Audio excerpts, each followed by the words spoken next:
Bienvenidos a la Noche Infinita. Antes de comenzar, cuéntanos en los comentarios desde dónde nos escuchas y qué temáticas te gustaría que exploremos en el futuro. Leemos cada mensaje con atención y siempre tomamos en cuenta sus sugerencias para los próximos relatos. Sin nada más que decir, comencemos. Mi nombre es Emanuel. Llevo casi 2 años trabajando como conductor de aplicación. Aunque empecé por necesidad, aprendí a disfrutar de la soledad de la carretera, del sonido de los neumáticos sobre el asfalto viejo y del tintinear de las monedas cuando algún pasajero aún pagaba en efectivo. Ese día era 28 de octubre, ya sabes, la víspera del Día de Muertos. Y como cada año, muchas familias se dirigen hacia Mixquic, en la delegación Tláhuac, donde el cementerio se ilumina con veladoras y flores de cempasúchil. Yo conocía bien la zona porque mi abuela vivía cerca del centro ejidal, por la avenida Tláhuac-Chalco. La aplicación me marcó un viaje. Destino final, Mixquic. Acepté sin pensarlo. Eran casi las 9 de la noche. El tráfico ya había bajado y una parte de mí pensó que podía ganarme un buen bono con ese trayecto. Salí desde Iztapalapa y tomé periférico, luego el entronque hacia la avenida Tláhuac. Todo normal. El pasajero se llamaba Sergio, según la app. Lo recogería en una esquina frente a un lote baldío.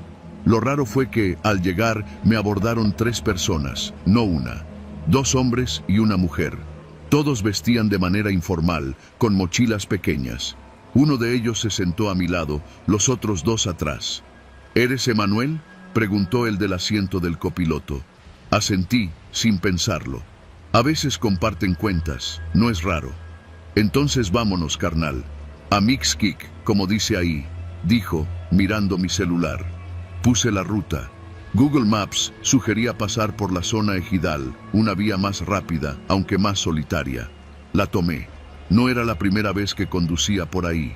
Las calles se van estrechando entre parcelas, caminos sin banquetas y uno que otro foco de vapor de las milpas quemadas. En esa oscuridad, los faroles son escasos y la señal del celular empieza a fallar. Fue cuando escuché el primer comentario que me hizo apretar el volante. Te desviaste poquito, pero vamos bien. Ya te habías pasado por aquí, ¿no?, dijo el tipo de adelante, sin mirar el teléfono. Sí, algo así, respondí, con un nudo que empezó a formarse en el estómago. Nadie había mencionado el desvío, solo yo y el GPS lo sabíamos. Pasaron 5 minutos más. La mujer desde atrás sacó una libreta y empezó a escribir algo. El otro hombre miraba por la ventana como si buscara un punto exacto. Aquí, ordenó de pronto, baja la velocidad. Detuve el auto en una calle de terracería. A los lados solo había monte, alambres oxidados y una caseta de concreto abandonada. Apaga el motor, dijo el copiloto. Su voz ya no era casual, sonaba seca, autoritaria. Antes de que pudiera reaccionar, el de atrás me puso algo en el cuello. Sentí la punta fría, metálica. Tranquilo, güey, no grites, solo sigue instrucciones y todo va a salir bien. No dije nada. El miedo me secó la garganta. Me bajaron del auto y con una precisión que no era improvisada, me metieron a la caseta. Estaba vacía, salvo por un par de bultos viejos y bolsas de cal. Allí me amarraron de pies y manos con cinchos de plástico. Uno de ellos sacó mi cartera, mi celular y lo conectó a una batería externa. ¿Tienes otra cuenta de banco aparte de la que tienes en Banorte?, preguntó la mujer sin levantar la voz. ¿Cómo sabes eso?, alcancé a decir. Ella solo me mostró la pantalla. Era mi historial de transferencias. Hasta los depósitos que hacía a mi mamá estaban ahí. Te venimos monitoreando desde hace una semana, Emanuel. Sabemos que cada que vienes por esta zona, aceptas mínimo 2 viajes. Sabemos que no tienes hijos, que rentas el coche y que tu clave de seguridad termina en 48. Me flaquearon las piernas. Te lo vamos a pedir una vez. Necesitamos acceso a tus cuentas, la principal y esa otra que abriste hace 3 meses para meter tus propinas. No supe qué me asustó más, que supieran tanto o que lo dijeran como si fuera lo más natural del mundo. Intenté negociar. Les dije que podían llevarse el coche, la cuenta, lo que quisieran, pero que no me hicieran daño. El que había estado callado me soltó un golpe seco en el estómago. No fue brutal, pero sí claro. Esto no era una broma. Aquí no se trata de que te hagamos daño, sino de cuánto tiempo quieres estar aquí. Porque si cooperas, en media hora estás de regreso en tu coche, sin un rasguño. No tenía opción. Me pidieron que desbloqueara mi celular. Entraron a la app del banco, le tomaron fotos a mis tarjetas, luego me dictaron números que yo mismo tuve que marcar. Me hicieron pasar transferencias pequeñas para verificar los límites. Luego las grandes. Sabían exactamente a quién transfería, qué montos manejaba, hasta los días en que más ganaba. Uno de ellos salió a hacer una llamada. Cuando regresó, se inclinó hacia mí. ¿Te acuerdas de Arturo, el del otro Uber que vive en San Lorenzo? El que te prestó un carro hace meses. También cooperó, pero fue necio. Ya no trabaja, digamos. No supe qué quiso decir con ya no trabaja, y preferí no preguntar. Estuvimos allí una hora más. Me revisaron el celular completo, las apps, mis contactos, mi galería. No buscaban fotos, buscaban datos, conexiones, patrones. Y lo más aterrador era que, entre ellos, hablaban de otros conductores. Mencionaban rutas, zonas, nombres. Esto no era improvisado, era una red. Ya está. Borra los mensajes, formatea el teléfono, ordenó la mujer. Vamos a dejarte ir. Pensé que me matarían allí mismo, pero no. Me subieron al coche, todavía aturdido, y me dejaron sobre una avenida oscura, no muy lejos de Santa Catarina y Ecahuizotl. Me dieron el teléfono de regreso, ahora vacío. Solo tenía una app abierta, la de la empresa. Hoy no trabajes más, ni mañana. Quédate en casa, descansa, dijo el que iba adelante, con una sonrisa extrañamente amable. Y se fueron. Esa noche no dormí. Al día siguiente, bloqueé mis cuentas, cambié mis datos, borré toda información sensible. Fui a un módulo del Ministerio Público en Tláhuac, pero no pude decirles nada. ¿Cómo explicarles que me atacaron personas que sabían cada detalle de mi vida, que me habían estado siguiendo sin que yo me diera cuenta? Ahora manejo en otras zonas, uso otro número, y no acepto viajes rumbo a Mixquic, no me atrevo. Pero cada que pasa un coche frente a mi casa a baja velocidad, me asomo por la ventana. Y aunque no hay nadie, sé que están ahí, mirándome, como lo han hecho desde mucho antes de que yo los notara.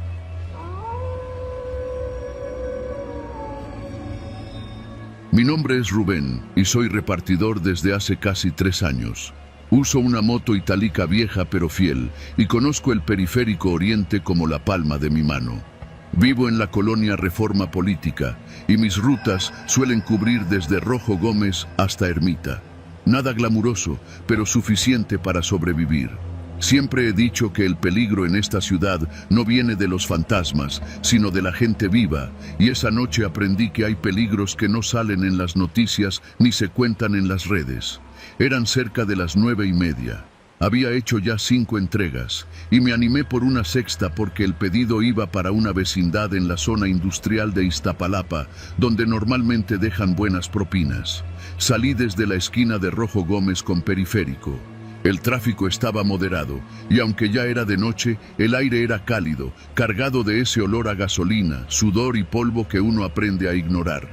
Fue al pasar la entrada de la UAM que noté la camioneta, blanca, sin placas. Estaba estacionada justo en la salida del puente, y cuando pasé junto a ella, encendió las luces.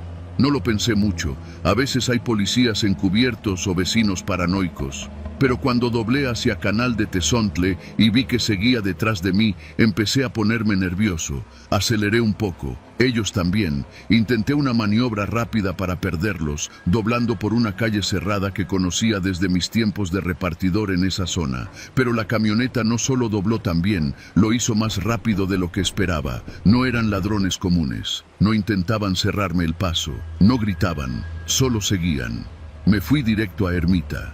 Pensaba llegar hasta la estación del Metro Constitución para refugiarme en algún puesto de comida, pero antes de llegar al cruce con Santa María hasta Huacán, la camioneta se adelantó y me cerró.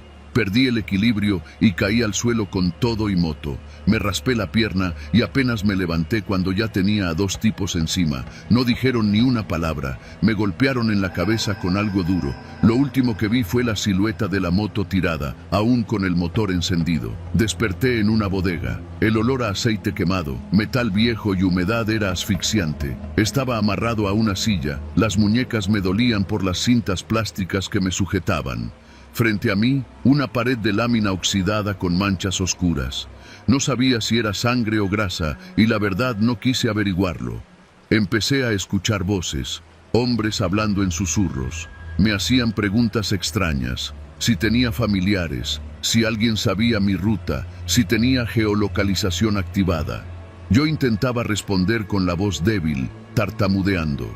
Uno de ellos, el más alto, con acento del norte, me cacheteó y me dijo que mejor colaborara o acabaría como el del martes pasado. Fue entonces que lo vi. Unos metros detrás de donde estaba había otra silla, y en esa silla un casco de moto aplastado, manchado de sangre seca. Me invadió un pánico que no supe contener. Me oriné encima. Uno de los sujetos se burló, otro me aventó una cubeta con agua fría, pero noté algo, se sentían apurados. Como si no hubieran planeado tenerme ahí tanto tiempo. Se hablaban entre ellos en clave, usaban nombres falsos. Uno decía el 13, otro el mudo. Uno más solo mascaba chicle mientras me miraba fijamente sin decir nada. Pasaron horas. Escuchaba cómo entraban y salían vehículos, arrastraban cosas. Sonaba como si descargaran cajas, pero nunca supe qué había dentro. Uno de ellos dejó una botella de agua cerca. Logré alcanzarla con los pies, la tiré. Al rato vinieron y me dieron un golpe por andar de curioso. En algún momento dejaron de vigilarme. La bodega quedó en silencio. Estaban ocupados, tal vez confiados. Fue ahí cuando noté que la silla en la que estaba tenía una pata floja. Con movimientos lentos, dolorosos, me incliné y la presioné contra el piso, buscando romperla. Me tomó lo que sentí como una eternidad, pero lo logré. Me lastimé la muñeca al liberarme, pero estaba suelto. No corrí. Me moví con sigilo, buscando una salida. La bodega tenía una puerta trasera cerrada con candado. No había forma de salir por ahí.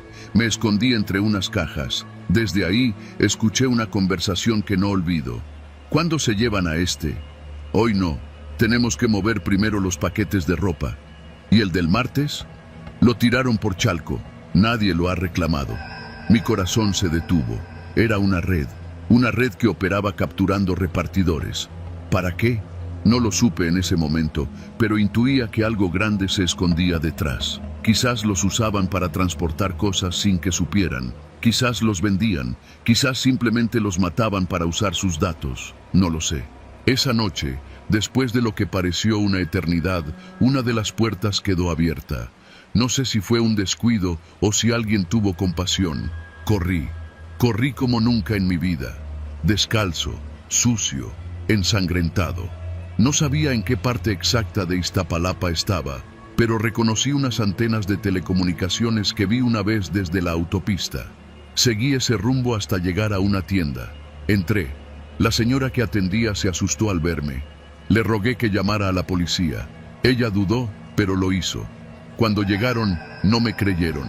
Pensaron que era un drogadicto o un loco más. Les supliqué que al menos buscaran mi moto, mi teléfono. Nada apareció, como si nunca hubiera existido. Tuve que hacer la denuncia solo. Nadie me ayudó, ni mi aplicación de reparto.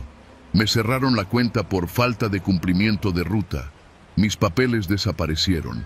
Nunca encontré mi moto. Los tipos, menos. Parecía que todo había sido una alucinación, pero no lo fue. Ahora trabajo en una fondita. No volví a subirme a una moto. Cada vez que escucho una itálica pasar por la calle, siento una presión en el pecho. Cada vez que veo una camioneta sin placas, me paralizo. Y cuando alguien me pregunta por qué dejé de repartir, solo les digo, porque hay rutas en esta ciudad que no llevan comida, llevan muerte.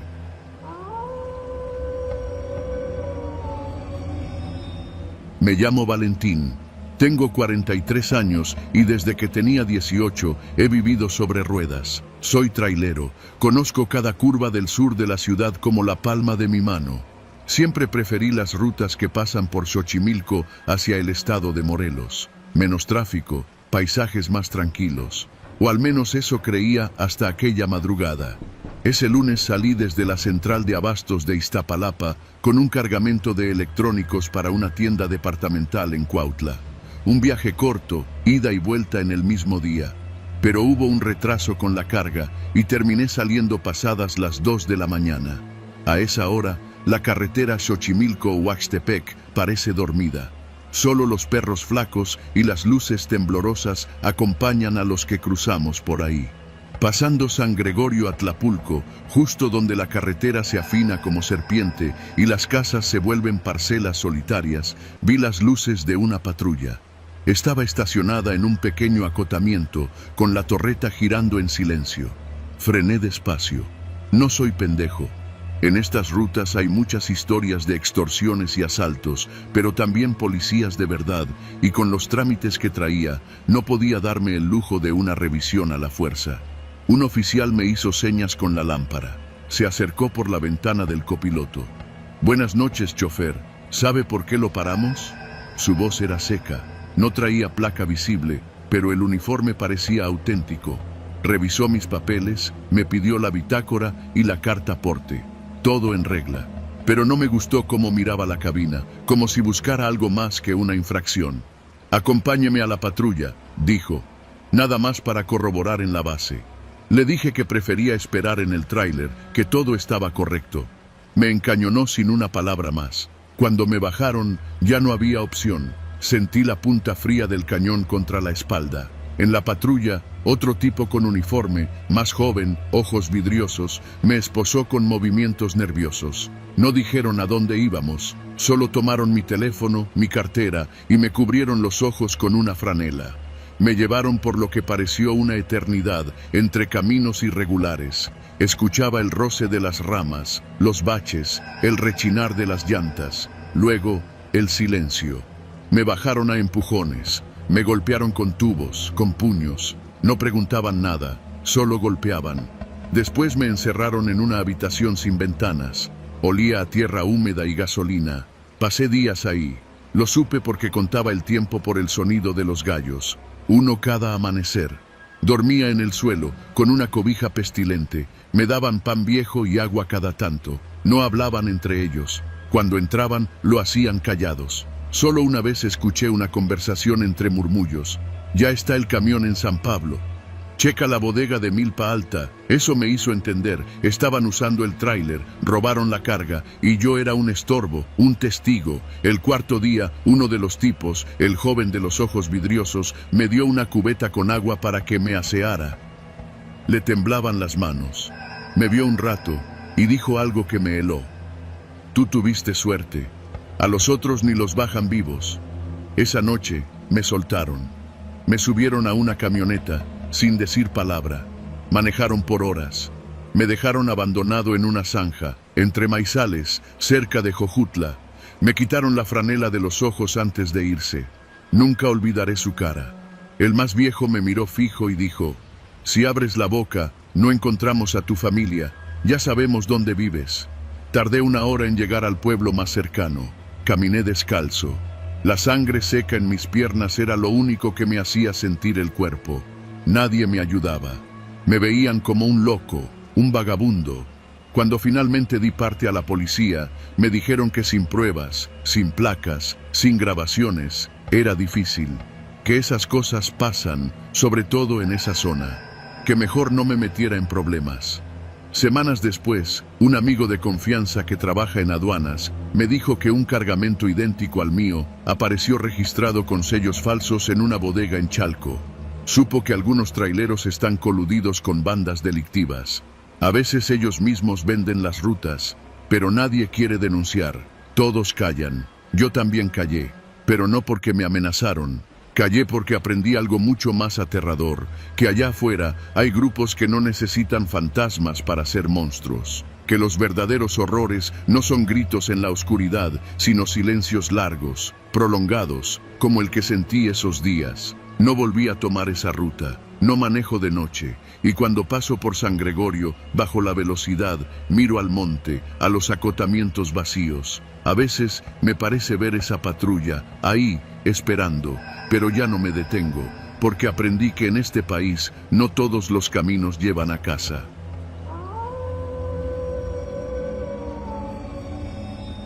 Mi nombre es Tomás, y llevo conduciendo para Uber poco más de 3 años. Comencé después de quedarme sin chamba como operador de maquinaria en una constructora que quebró. Manejar por la Ciudad de México no es precisamente un paseo en el parque, pero me daba para la renta, los víveres y, con suerte, uno que otro gusto para mis hijas. La tarde en que empezó todo era como cualquier otra. Estaba por terminar mi jornada, esperando un último viaje en la aplicación antes de irme a casa, allá por la colonia Lindavista, cuando me entró una solicitud desde Cuautepec, Barrio Bajo. Era de noche, y aunque no me encantaba andar por esa zona a esas horas, la tarifa estaba elevada. Acepté. Error mío. Llegué al punto en menos de 15 minutos. Era una calle empinada, mal iluminada, con casas amontonadas una sobre otra, algunas sin repello y otras con rejas oxidadas. En la esquina había un puesto de tacos ya cerrando y 2 perros callejeros que se peleaban una tortilla. El tipo que abordó era joven, 20 y tantos quizá. Llevaba chamarra de mezclilla, capucha y una mochila deportiva colgada de un solo hombro. Apenas subió, sin mirarme mucho, me soltó. «A Santa María la Ribera, rápido». Noté que tenía la voz entrecortada y una herida abierta en la ceja. Estaba agitado, como si viniera corriendo. «¿Todo bien?», pregunté con cautela mientras arrancaba. «Sí, tú solo maneja», me dijo, sin levantar la mirada del celular. 5 minutos después, justo al pasar frente a un lote baldío en la subida de Cuautepec, escuchamos lo que pensé que eran cohetes. Pero no eran cohetes. El estampido seco de los balazos no deja lugar a dudas. Al instante, los gritos. Unos chavos corrieron calle abajo y detrás de ellos, un Tsuru sin placas los perseguía. Uno de los pasajeros del Tsuru sacó medio cuerpo por la ventana con un arma larga y siguió disparando. Mi pasajero se tiró al piso del asiento trasero. «Acelera, güey, dale derecho, vámonos de aquí». Pisé el acelerador con toda mi fuerza. Sentí cómo el volante vibraba mientras descendíamos a toda velocidad por la pendiente. Atrás, el Tsuru se desvió en otra calle, pero yo ya tenía los nervios al tope. «¿Qué fue eso?», grité, mientras él seguía agachado. «Nada, tú solo sigue, no voltees». «No me chingues, no fue nada». «¿Quién eres tú?». Silencio. Luego un susurro. «Si te detienes, nos matan a los dos». Sentí que se me aflojaba todo por dentro. El tipo me empezó a dar indicaciones precisas, como si conociera cada callejón y atajo de la ciudad. Cruzamos por La Pastora, nos metimos por la zona de Ticomán, rodeamos Lindavista y nos fuimos hasta la calzada Vallejo. En cada semáforo me decía: «No pares, cruza, si viene tránsito, esquívalo». Yo no quería ser parte de eso, pero tampoco quería morir. Así que hice lo que me pedía. La paranoia me tenía al borde del colapso. Mi mente iba a 1000 por hora, repasando cada decisión de esa noche. Si no hubiera aceptado ese viaje, después de casi media hora dando vueltas, me ordenó que bajara por Buenavista hacia el centro. Dijo que lo dejara frente a una plaza abandonada, cerca de San Cosme. Pero cuando estábamos por llegar, vio algo en el retrovisor y gritó: «No, cámbiate al eje 1, vámonos por Doctores». «¿Estás enfermo? Yo no voy a cruzar toda la ciudad contigo escondiéndote. Cállate y maneja». Sacó de su mochila una pistola pequeña y la puso en su regazo. No me apuntó directamente, pero con verla fue suficiente. Me callé, tragué saliva y giré hacia el eje 1 norte, directo a la zona de Tepito. Ya era más de medianoche cuando paramos en un callejón oscuro cerca de un taller mecánico cerrado. Ahí sí, me obligó a apagar el motor. «Vamos a esperar unos minutos», me dijo. Ya no sonaba alterado. De hecho, sonaba resignado. Yo apenas podía mantener las manos quietas sobre el volante. Me dolían los nudillos de tanto apretar. ¿Quién te persigue? No soy el objetivo, dijo, mirando por la ventana. Soy el reemplazo. ¿Reemplazo de qué? No respondió. Pasaron 20 minutos. Solo los perros ladraban a lo lejos y el zumbido de los postes eléctricos llenaba el silencio. Luego, sin más, me pidió que arrancara. Me dio una nueva dirección. Aragón, cerca del bosque de San Juan de Aragón. Llegamos a una unidad habitacional. Me hizo detenerme frente a un edificio blanco con grafitis en la planta baja. Me vas a esperar aquí 10 minutos. Si no salgo, te vas. Pero si salgo, nos vamos a la central de abasto. ¿Y si no quiero? Entonces te espero en tu casa más tarde. Se bajó. Caminó hacia el edificio con paso firme. Yo me quedé, el motor encendido y la mirada fija en el retrovisor. Quería irme, lo juro, pero no podía. Era como si me hubiera convertido en parte de su historia sin querer. Pasaron 8 minutos, luego 10. Estaba por arrancar cuando lo vi salir corriendo, con sangre en la camisa, sin mochila. Se subió jadeando. ¡Arranca! ¡A la central! Y yo lo hice. Lo llevé hasta la zona de Iztapalapa. Cruzamos por Oceanía, luego Ermita, y bajamos hasta llegar a la central de abasto. Me pidió que entrara por el área de frutas, donde aún había movimiento de cargadores. Me dijo que me estacionara en una esquina. ¿Aquí termina?, pregunté, esperando que se bajara y me dejara en paz. Me miró. Por primera vez me vio de verdad. Gracias, Tomás. Si no fuera por ti, estaría muerto. Abrió la puerta y se bajó. Caminó hacia una bodega donde otros hombres lo esperaban. Me quedé en el coche, temblando. Esa noche no regresé a casa. Dormí en el coche, en una gasolinera. No podía manejar, no podía ni pensar. No volví a aceptar viajes en Cuautepec, ni en la noche, ni con pasajeros sin foto. Desde entonces, conduzco solo de día. Nunca volví a verlo, pero cada que pasa una patrulla o escucho un disparo en la lejanía, me acuerdo de esa noche y de que estuve a un segundo de morir por aceptar un viaje más.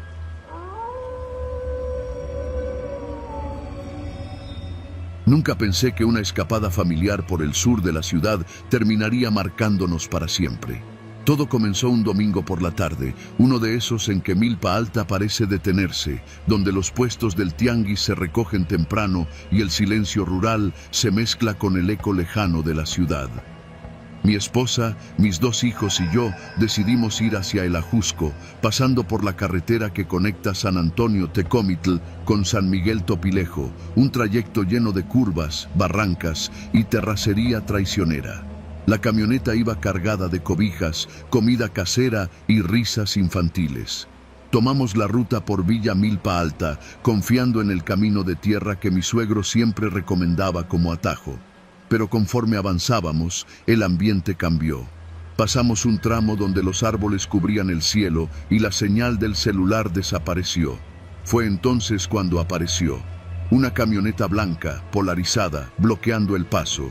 No llevaba placas visibles. Pensé que tal vez era alguien varado, pero cuando me bajé para preguntar, un hombre encapuchado se acercó sin decir palabra, levantando el brazo en señal de alto. De la parte trasera bajaron 3 más, todos armados, no pistolas, sino palos, tubos, uno incluso con lo que parecía una barra metálica de construcción.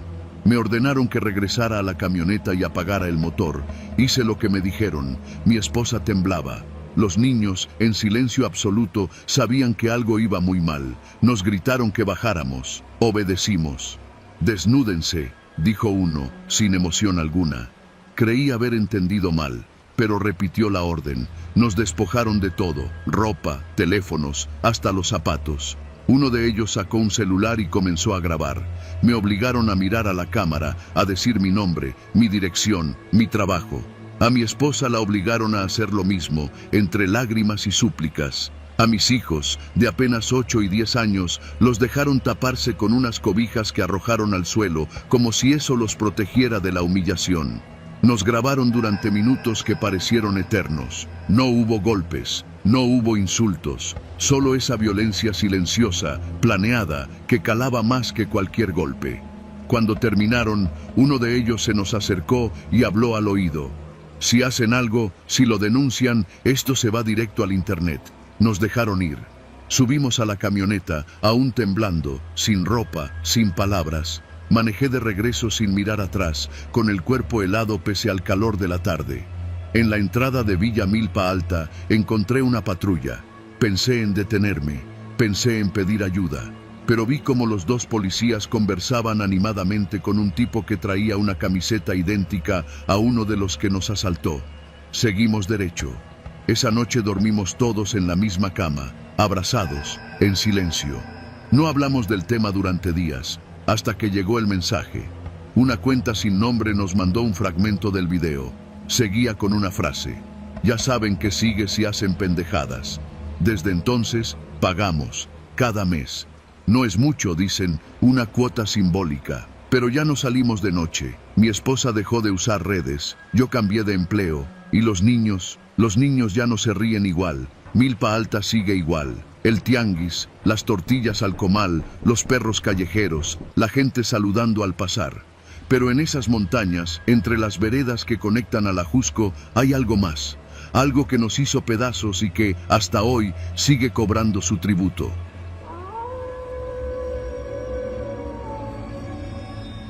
Era sábado por la noche, pasaban de las 11:30 y ya habíamos terminado de cenar en el Los Danzantes, en pleno corazón de Coyoacán. Habíamos dejado el coche en una callecita cerca del centro, sobre Fernández Leal, y nos dirigíamos de regreso. Era nuestra rutina, una salida tranquila, sin prisas, sin niños, solo nosotros. Diana y yo llevábamos años juntos, y aunque ya no era la pasión de antes, había algo reconfortante en nuestra costumbre. Esa noche decidimos tomar una ruta diferente para regresar a casa, rumbo a Tlalpan, bordeando por las avenidas del sur que cruzan a Huipulco. El tráfico era casi inexistente. Tomamos División del Norte, luego a Coxpa, y de ahí enfilamos por una avenida secundaria menos transitada que conecta con Calzada de Tlalpan. Recuerdo que pasamos junto a una gasolinera cerrada y un lote baldío. El ambiente se volvió extraño, como si de pronto hubiéramos salido de la ciudad, aunque seguíamos dentro. Fue en ese tramo que un auto negro, de esos compactos con vidrios polarizados, comenzó a seguirnos. No lo notamos al principio, hasta que giramos hacia una calle lateral y el coche hizo lo mismo. Pensé que podía ser casualidad, pero al intentar despistar tomando un retorno, ahí seguía. Siempre a unos metros, sin acelerar, sin rebasar, solo detrás. Diana se dio cuenta también, me miró sin decir nada, pero su expresión lo dijo todo. Tensión, desconfianza, inquietud. ¿Por qué no tomamos por Calzada de Tlalpan directo?, preguntó finalmente. No quise meterme en tráfico, ya ves que hay obras, pero si quieres nos vamos por Insurgentes. Intenté sonar relajado, pero ya me había invadido la incomodidad. El auto negro seguía ahí, como un perro que no se despega. Decidí probar algo. Di vuelta a la derecha hacia una calle que conocía por trabajo, una sin salida. Si el coche nos seguía ahí, ya no era coincidencia. Y lo hizo. Apenas metí reversa para maniobrar, el coche se adelantó y nos bloqueó. No hubo tiempo para nada. Diana gritó. 3 hombres bajaron armados. Uno traía una pistola corta, el otro una navaja y el tercero algo envuelto en una toalla que parecía un tubo.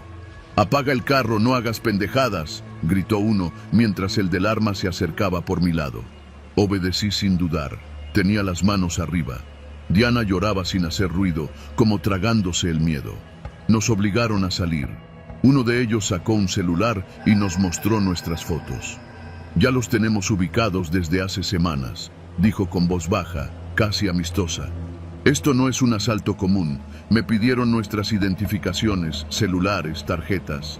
El tipo que parecía ser el líder me habló directo. Tú trabajas en una empresa de seguros, ¿verdad?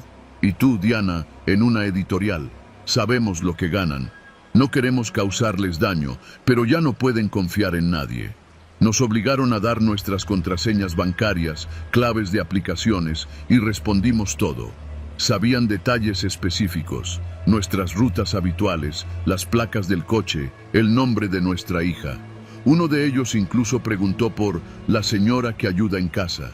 Ahí supe que esto no era un robo común, era una advertencia. «Esto es por tu jefe, cabrón», me dijo el tipo de la pistola antes de golpearme en la costilla con el mango. «Dile que deje de mover información que no debe». Diana gritó. Intenté protegerme, pero todo fue muy rápido. Nos tiraron al suelo, nos quitaron los zapatos y se fueron sin más. El auto negro desapareció entre la oscuridad de la calle sin salida, como si nunca hubiera estado ahí. Pasaron varios minutos antes de que nos atreviéramos a movernos. Llamamos a un amigo que vivía cerca de la zona, pero no dimos detalles. Solo dijimos que nos habían asaltado. Nos llevó a su casa. No quisimos ir a la policía. ¿Qué les íbamos a decir?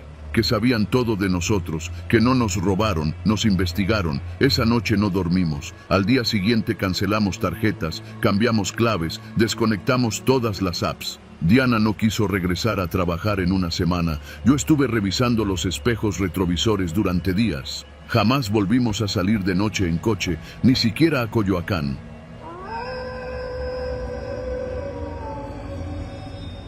Yo me llamo Martín. Llevo más de 15 años trabajando como taxista en la Ciudad de México. He visto de todo en estas calles, desde peleas borrachas a plena luz del día hasta gente que sube con cuchillos en la bolsa por si las dudas. Pero nada de eso me preparó para lo que viví aquel jueves maldito, uno que empezó como cualquier otro. Ese día me tocó ruta por Iztacalco, eran casi las 10 de la noche y me encontraba dando vueltas por Viaducto, justo donde empieza a mezclarse con Río Churubusco. El tráfico, como siempre, era una locura, pero la aplicación marcaba alta demanda, así que decidí aguantar un poco más antes de irme a casa. Me detuve cerca del metro Coyuya, esperando que alguien saliera, y ahí fue donde los vi. Eran dos tipos, uno alto, flaco, con chamarra negra de esas que parecen impermeables, y el otro más bajo, moreno, con la mirada siempre inquieta. El alto fue quien se acercó a la ventana del taxi y me preguntó si podía llevarlos a una bodega por la zona de Añil. «Claro», le respondí, «súbanse». Me pareció raro el destino, pero no era la primera vez que alguien me pedía ir a una bodega por esa zona industrial. A veces eran trabajadores que entraban al tercer turno, otras veces repartidores. Nada fuera de lo común. El bajo no hablaba, solo miraba por la ventana como si esperara ver algo, o a alguien. El alto, en cambio, iba relajado, hasta bromeaba. «¿Qué? ¿Nunca llevas gente a estas horas?», me dijo riéndose. «Todo el tiempo», le respondí, fingiendo una sonrisa. Aprendí hace tiempo que a los raros es mejor no llevarles la contraria. Llegamos a una calle oscura sin salida, rodeada de bodegas. El alto me pidió que apagara las luces y el motor. Pensé que iban a bajarse ahí, pero entonces el bajo habló por primera vez. «No te bajes, compa. Tenemos que hablar». Ese fue el momento en que supe que estaba metido en algo feo. «No te vamos a hacer daño, pero vamos a necesitar que cooperes», dijo el alto, ahora con una seriedad que le borró la sonrisa de la cara. Me quedé callado. Vi por el espejo retrovisor que el bajo había sacado algo del cinturón. No era un arma, pero sí un pedazo de tubo, como de acero, que claramente podía partirme un brazo si quería. «Vas a trabajar con nosotros. Esta madre ya es tuya también». Y me señalaron el taxi. «Es perfecto para lo que necesitamos». Me llevaron a la bodega, una vieja estructura con techos de lámina y puertas de fierro pintadas con grafitis. Dentro había otros 3 tipos, todos jóvenes, todos con esa mirada que se reconoce, la de quienes ya cruzaron la línea. Esa noche me explicaron lo que tenía que hacer. «Vas a seguir haciendo lo tuyo, pero ahora nos vas a ayudar a conseguir cosas. Gente, cartera, celular, lo que caiga». Y el bajo agregó: «Si alguien pone resistencia, lo dejas a nosotros». Usaban el taxi para emboscar transeúntes en zonas solas, detrás de escuelas abandonadas, pasos a desnivel mal iluminados o callejones por los que nadie pasa después de las 10. Yo manejaba. Ellos bajaban, amagaban, golpeaban, robaban. El primer golpe fue en la colonia Reforma Iztaccíhuatl. Vi cómo bajaban a un chavo que apenas caminaba con el celular en la mano. Le partieron la boca con el tubo, le quitaron todo. Y yo solo seguí instrucciones. No dormí esa noche, ni la que siguió. Me decían que si hablaba, si intentaba irme, ya sabían dónde vivía, que sabían que tenía una hija que estudiaba en la vocacional, que mi esposa trabajaba en una fonda por La Viga. No hacía falta más. Durante una semana fui su chofer. Vi cómo dejaban sangrando a gente que no tenía más que 100 pesos y una identificación vieja. Uno lloró, otro intentó correr, todos cayeron. Y yo, cobarde, me quedaba en el asiento, manos en el volante, oraciones ahogadas en la garganta. El último golpe fue el que cambió todo.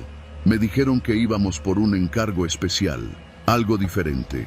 Fuimos rumbo a la colonia agrícola oriental, por una calle sin cámaras, justo a un lado del Deportivo Leandro Valle. Allí, una mujer salía de una tienda Oxxo con 2 bolsas. «Ahí está», dijo el bajo, despacio. Cuando se bajaron, vi que el alto llevaba algo más que un tubo. Era un cuchillo. No dijeron que iban a matar, pero yo lo supe. Fue entonces que tomé la decisión. Aceleré. Ellos no se lo esperaban. No me fui. Me lancé contra un poste de luz, suficiente para hacer ruido, para llamar la atención. Me partí el brazo. El taxi se detuvo de golpe. Ellos salieron disparados, pero ya era tarde.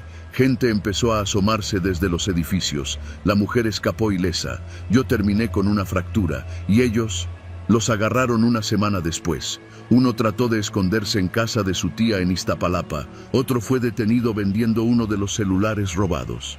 Fui a declarar. Me investigaron, claro, pero cooperé desde el principio. Entregué ubicaciones, nombres, todo. No me metieron a la cárcel. Supongo que alguien allá arriba entendió que, aunque tarde, hice lo correcto.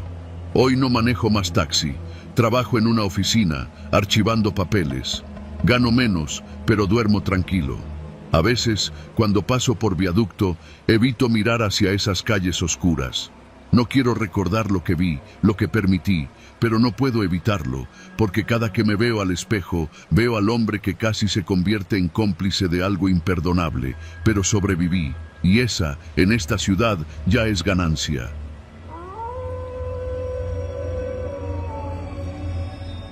Mi nombre es Francisco.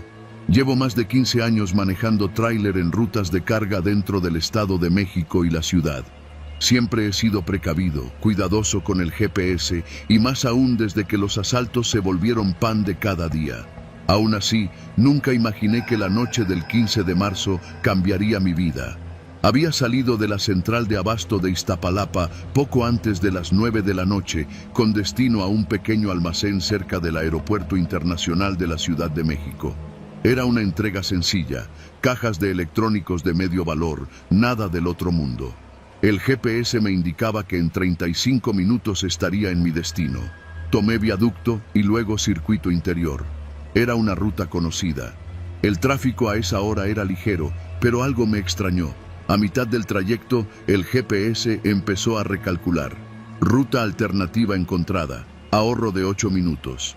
Miré el mapa y me dirigía a través de calles que bordeaban la colonia Aviación Civil. Lo consideré lógico. A veces las vías principales se llenan por alguna manifestación o accidente. Acepté la nueva ruta. Giré hacia calle Economía, una vialidad que conozco, pero el sistema me indicó que tomara una lateral que nunca había usado. A esas horas, todo estaba oscuro, casi sin alumbrado público.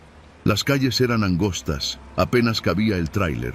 Me inquieté, pero confiaba en la aplicación. Me hizo cruzar por calles que se volvían cada vez más solitarias, algunas sin nombre visible.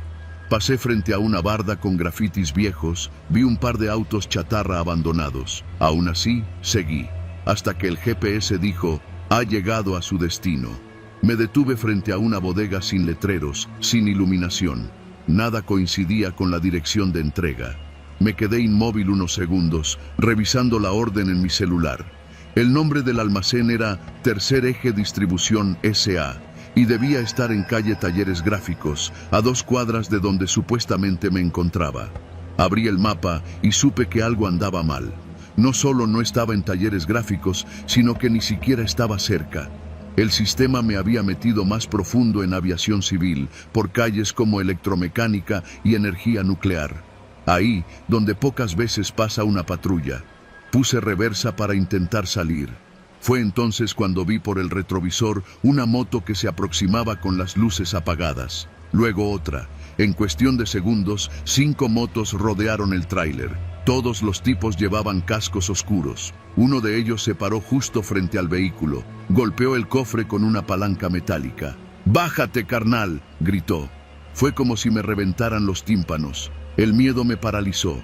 Pensé en arrancar, en echar la marcha atrás, pero uno de ellos ya estaba en la puerta del copiloto golpeando el vidrio. Sacó algo del pantalón. Era una pistola. «¡No la hagas de pedo! ¡Abre, perro!», gritó. Mis manos temblaban. Había visto historias similares en grupos de choferes. Algunos terminaban baleados por resistirse, otros desaparecían por días. Abrí la puerta con las manos alzadas. Me sacaron del camión entre insultos y empujones. Uno de ellos tenía acento chilango fuerte.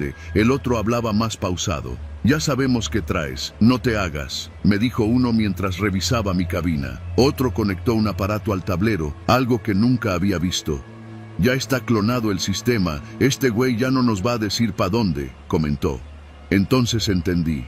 No fue un error del GPS, lo habían manipulado. Alguien alteró la ruta a propósito. Seguramente interceptaron mi localización desde el inicio. Me sentí como un novato. Me obligaron a caminar con ellos por una calle sin salida. Me empujaban, se reían. Me decían que no me pasaría nada si cooperaba. Llegamos a una casa con portón metálico, de esos que parecen abandonados. Me metieron a la fuerza. No olía a humedad ni a encierro. Olía a gasolina y tierra. En el piso había tarimas vacías, cajas desechadas. Era claro que usaban ese lugar para esconder mercancía robada. Me amarraron a una silla con cinta industrial. Uno de ellos me vigilaba mientras los demás hablaban por radio. «Ya llegó el otro camión, el de la central de Toluca», dijo uno. Se estaban coordinando. No era algo improvisado, era una operación completa. Estuve ahí más de 2 horas. No me golpearon, pero cada vez que escuchaba pasos, pensaba que sería el final. Uno de ellos me ofreció agua. Lo rechacé. Tenía miedo de que me durmieran. Me mantuve despierto como pude. Escuchaba cómo organizaban las cajas en camionetas. Mencionaban marcas, modelos, series. Todo era selectivo. Sabían lo que buscaban. Alrededor de la 1 de la mañana, alguien llegó gritando: «Se armó la bronca, los tiras agarraron al Dani en Zaragoza». En ese momento, todo se volvió caos. Uno de ellos me miró y dijo: «Este güey no ha visto nada, déjalo por ahí y vámonos». Me arrastraron hasta una barda baja, me dejaron ahí, con las manos atadas. Escuché cómo salían a toda prisa, motores encendiéndose, puertas cerrándose. Uno se quedó unos segundos más. Se me acercó y dijo: «No abras el hocico, carnal, hoy tuviste suerte». Tardé 15 minutos en desatarme. Mis dedos estaban adormecidos. Caminé por las calles en silencio, evitando a toda persona. Finalmente llegué a un Oxxo en la avenida Fuerza Aérea. Desde ahí llamé a la policía. No sabía qué decir. Solo dije que me habían robado, que necesitaba ayuda. Llegaron 40 minutos después. Me llevaron a declarar. Nunca recuperé la carga. La empresa me suspendió mientras investigaban. Días después me llamaron y me dijeron que no era el único. Otros 2 choferes habían sido redirigidos a puntos similares por sus GPS. Alguien estaba hackeando los sistemas de navegación. Desde esa noche, desconfío de toda ruta alternativa. Si no conozco el camino, no voy. Si algo no se siente bien, doy vuelta en U. Nunca más me metí en calles solitarias por una aplicación. Venustiano Carranza no volvió a ser la misma para mí. Cada vez que paso cerca del aeropuerto, veo esas calles en el horizonte, como cicatrices de una noche que pudo terminar peor. Pero aquí estoy, vivo, porque esa noche no corrí, no enfrenté, solo esperé. Y a veces, eso es lo único que se puede hacer.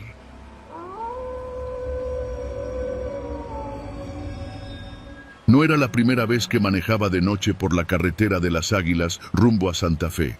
De hecho, ya me sabía los baches, las curvas traicioneras y los tramos donde la iluminación apenas servía de adorno. Esa noche, sin embargo, todo tenía un aire distinto.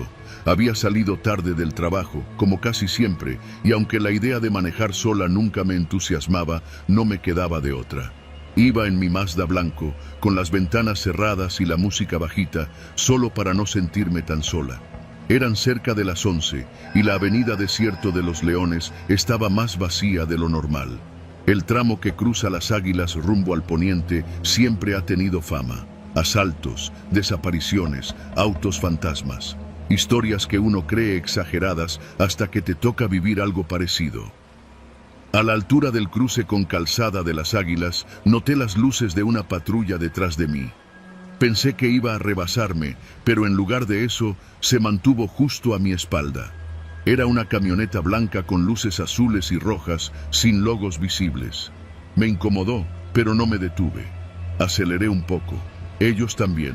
Un minuto después, encendieron la torreta y sonaron una sirena corta, como para indicarme que me detuviera.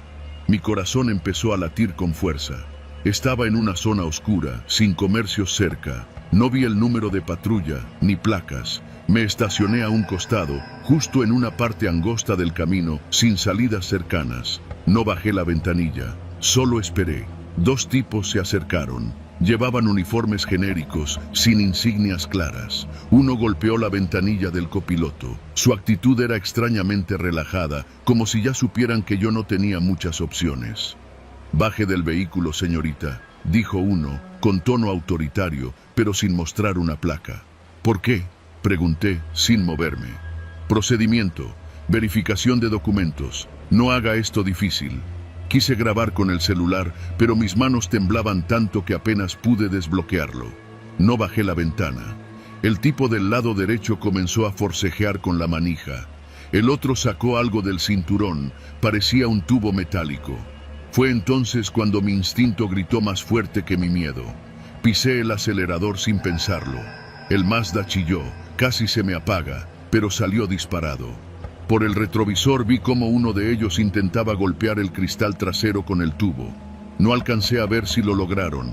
No me detuve hasta llegar a la gasolinera que está justo antes de entrar a Santa Fe.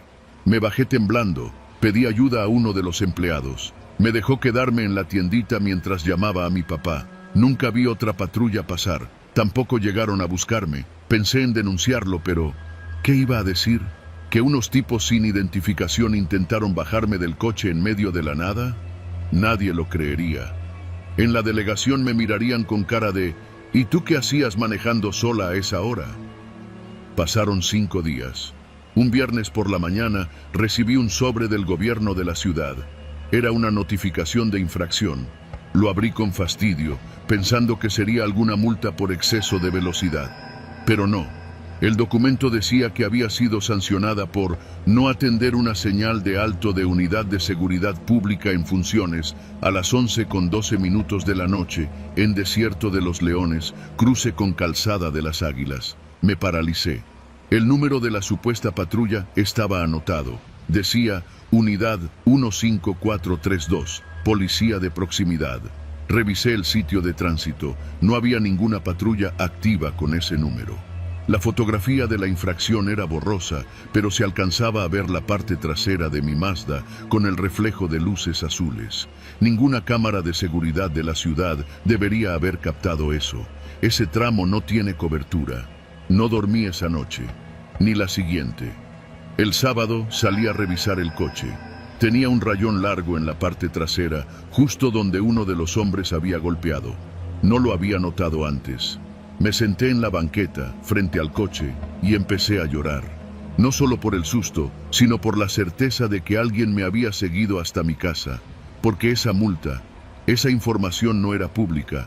Sabían mi nombre, mis placas, mi domicilio. Instalé cámaras. Hablé con un amigo que trabaja en movilidad. Revisamos los registros de esa noche. No había patrullas asignadas a esa ruta en esa franja horaria. Ningún operativo. Nada. Intenté denunciar la multa falsa, pero me dijeron que debía presentar evidencia. Les mostré la boleta, pero el sistema la tenía registrada como válida, con firma digital y todo. Debe haber sido una patrulla encubierta, me dijeron. Quizás había operativo sorpresa. No volví a tomar esa ruta de noche. Cambié mis horarios. A veces tengo la sensación de que el mismo coche me sigue por las mañanas, manteniendo la distancia. Una camioneta blanca sin placas visibles, con vidrios polarizados. No me bajé aquella noche y gracias a eso estoy viva. Pero algo en mí se quebró para siempre. A veces sueño con ese momento, no con los hombres, no con la patrulla falsa, sueño con la multa, con el sobre esperándome en el buzón, como una advertencia silenciosa, como si quisieran decirme que no se han ido, que no han terminado.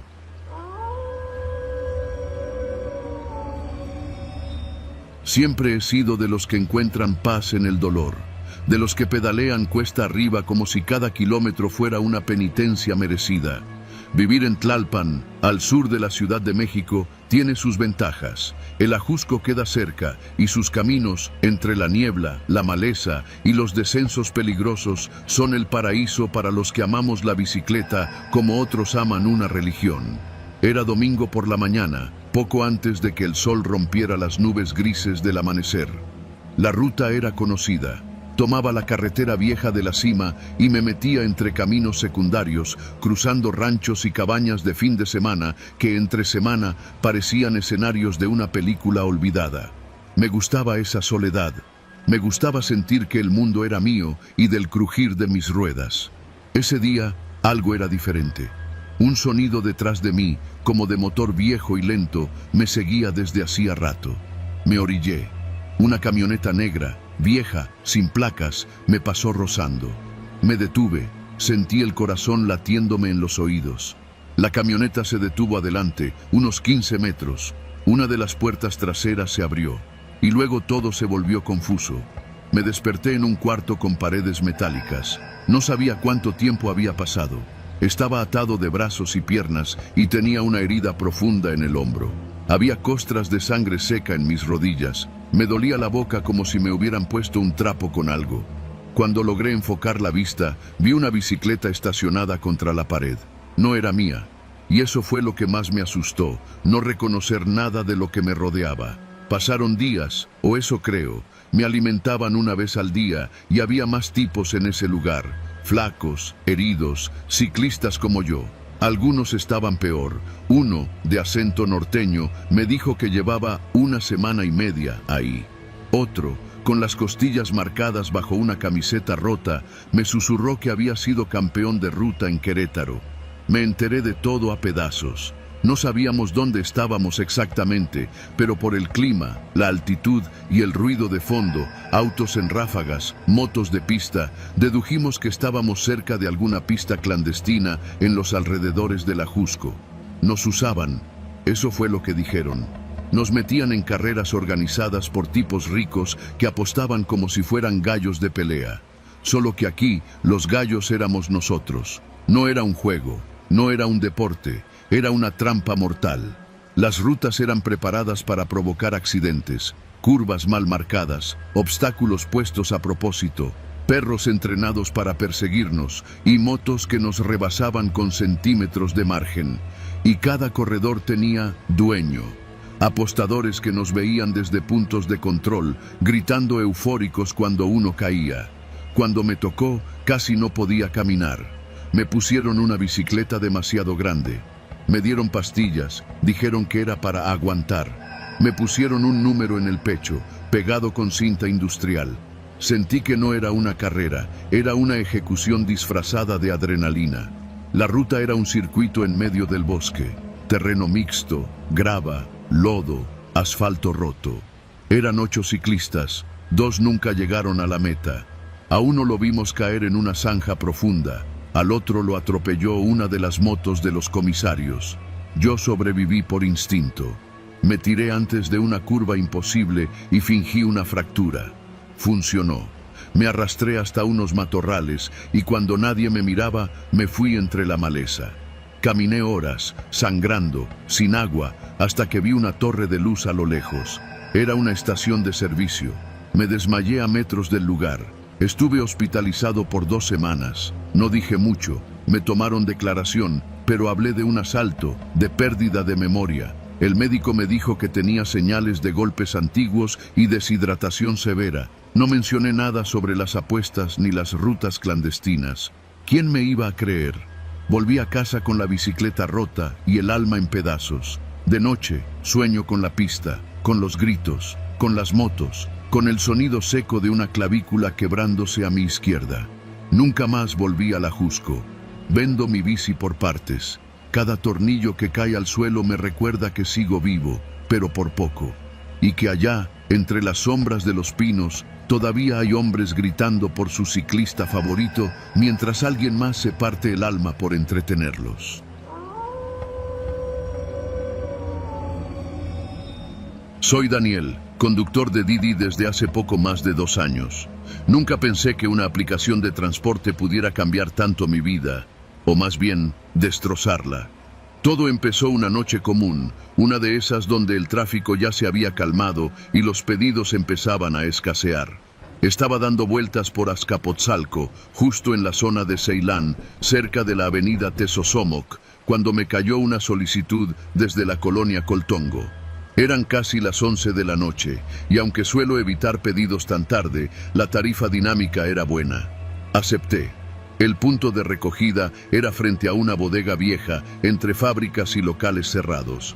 Un tipo salió de la sombra, flaco, con chamarra de mezclilla y gorra. Me saludó con un movimiento de cabeza y subió sin decir mucho. No tenía equipaje ni nada, solo una pequeña mochila cruzada en el pecho. «Buenas noches, jefe. ¿Todo bien?», le dije. Sí, solo llévame a la bodega en San Martín, Xochinahuac. Es rápido», respondió sin levantar la vista. La dirección no aparecía en el mapa, pero me dictó las calles como si conociera cada curva del barrio. Tomamos avenida Ceilán hacia el norte y luego unas calles pequeñas que se internaban entre bodegas industriales.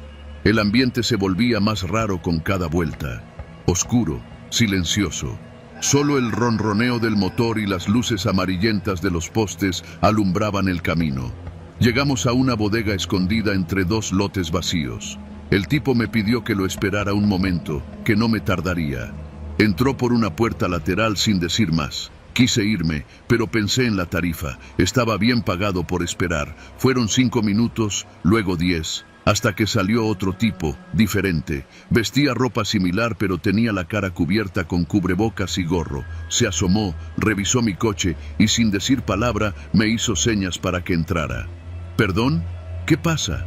«Yo vine a dejar a alguien», dije, bajando el vidrio. «Sí, pero mi compa te quiere dar un dinerito por la espera. Pásale».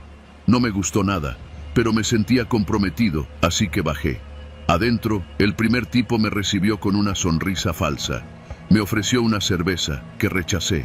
El lugar olía raro, como a solventes, y las paredes estaban cubiertas de lonas y plásticos negros. «Nada más necesitamos que nos hagas un paro. Vas a mover unos paquetitos, pura chamba limpia.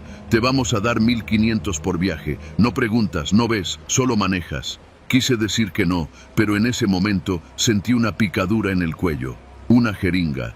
Uno de los hombres que estaba detrás me había inyectado algo.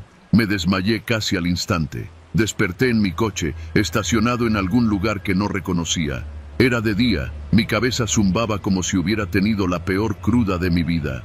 En la cajuela había cajas cerradas con cinta canela, sin etiquetas. No recordaba cómo habían llegado ahí. Seguí trabajando, confundido, pero los días siguientes se repitió el patrón. Aceptaba un viaje, perdía el conocimiento por horas y luego despertaba con nuevas cajas en la cajuela. A veces el tanque de gasolina estaba lleno, a veces medio vacío. Siempre había dinero en efectivo en la guantera, como si quisieran que no hiciera preguntas. Fueron 5 días así, 5 días en los que me sentía vigilado. Un coche negro con vidrios polarizados me seguía en ciertos tramos. Intenté hablar con la policía, pero me asustaba que ellos también estuvieran coludidos. Finalmente, el 6º día, me detuvieron en un retén de la Guardia Nacional en la salida hacia Vallejo. Los agentes pidieron abrir la cajuela. Me sudaban las manos. Cuando levantaron la tapa, encontraron las mismas cajas. Las abrieron ahí mismo. Dentro había paquetes de cristal, bolsas con polvo blanco, armas pequeñas, todo metido en cajas envueltas como si fueran partes automotrices. No podía hablar. Me esposaron, me gritaron. Pensaban que era parte de una red.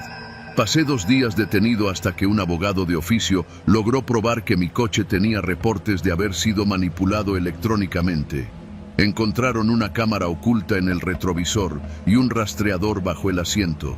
Era parte de una operación más grande, me dijeron. Estaba limpio, pero no del todo. Didi me bloqueó. Perdí el coche, que quedó confiscado. No tenía pruebas suficientes para acusar a nadie más. Las grabaciones de mi celular habían sido borradas. Nadie quiso dar seguimiento.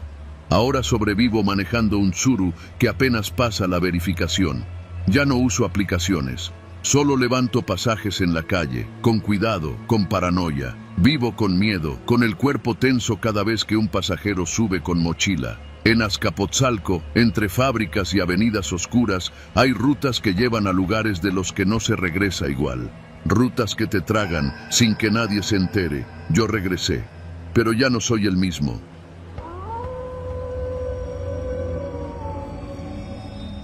No era la primera vez que íbamos a la Marquesa. Desde que mis papás compraron una cabaña por allá, se había vuelto tradición ir los fines de semana, aunque ya nadie estaba tan entusiasmado como antes. Aquella tarde de domingo, el cielo se nubló apenas cruzamos el primer retorno.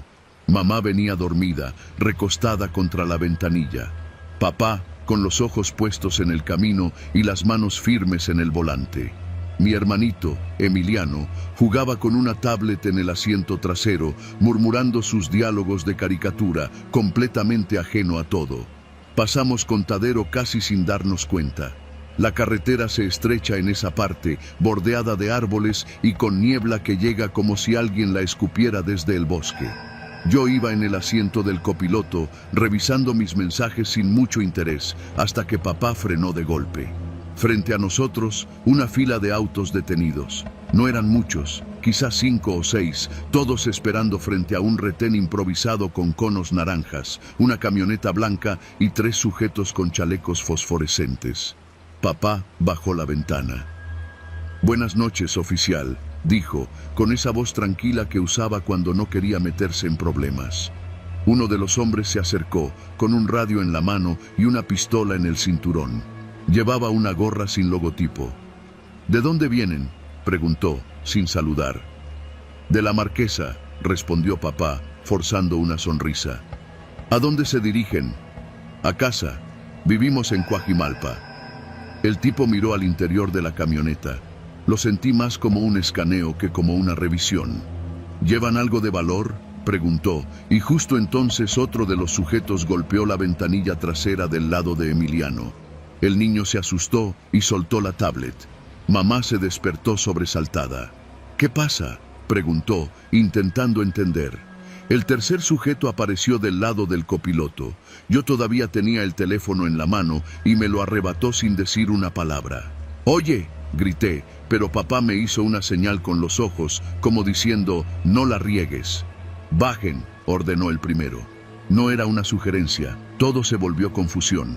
A papá lo hicieron pararse junto al cofre, a mí me empujaron contra la parte trasera de la camioneta. Mamá intentó preguntar qué estaba pasando, pero uno de ellos la cayó con un grito. Emiliano lloraba, y el hombre que lo vigilaba se agachó a su altura. «Tranquilo, Emiliano, no pasa nada, solo cooperen, ¿sí?». Yo me congelé. Nadie había dicho su nombre, nadie. «¿Cómo sabe cómo se llama mi hermano?», pregunté. El sujeto que lo había nombrado me miró y sonrió. Era una sonrisa sin dientes, o con los dientes tan podridos que parecían ausentes. «Sabemos muchas cosas». Vaciaron la camioneta. Se llevaron nuestras mochilas, las chamarras, los celulares. A mamá le quitaron el anillo de bodas, a papá el reloj. No eran rateros comunes, actuaban con calma, como si tuvieran todo planeado. «Esto no es un asalto, es una advertencia», dijo el tipo que había hablado primero. «Hay lugares a los que es mejor no regresar». Intenté memorizar sus rostros, pero todos llevaban gorras y sombras que les tapaban la cara. Solo los ojos de uno de ellos me quedaron grabados, pequeños, oscuros, como los de un cuervo. Antes de irse, se dirigieron a Emiliano de nuevo. «Pórtate bien, campeón, nos vemos pronto». Subieron a la camioneta blanca y desaparecieron entre los árboles. La fila de coches que estaba delante había desaparecido también. No supimos si eran cómplices o víctimas anteriores. Tardamos unos segundos en reaccionar. Papá corrió hacia el volante. Mamá abrazó a Emiliano. Yo solo sentía la piel fría, como si me hubieran quitado algo que no entendía del todo. Cuando llegamos a casa, llamamos a la policía. Vinieron. Tomaron nota, dijeron que era una zona complicada, que ya habían recibido reportes. Nadie los había detenido, nadie los estaba buscando, pero lo más inquietante vino después. 2 días más tarde, en la escuela de Emiliano, una mujer se acercó a la maestra al final de clases. Dijo que venía por el niño, que su mamá había tenido un accidente. Cuando la maestra preguntó su nombre, ella respondió: Emiliano Carranza Valdés. El mismo nombre completo. Afortunadamente, la maestra sospechó y llamó a mi mamá. La mujer huyó antes de que llegara la patrulla. No dejó rastro. Desde entonces, vivimos con paranoia. Mamá cambió los horarios de Emiliano. Papá instaló cámaras y rejas nuevas. Pero yo sé que nada de eso sirve realmente. Porque no era un robo, era otra cosa. Alguien nos está observando. Alguien que ya sabía quiénes éramos antes de que saliéramos de casa esa mañana. Y todavía están allá afuera, esperando. Solo que ahora saben nuestros nombres.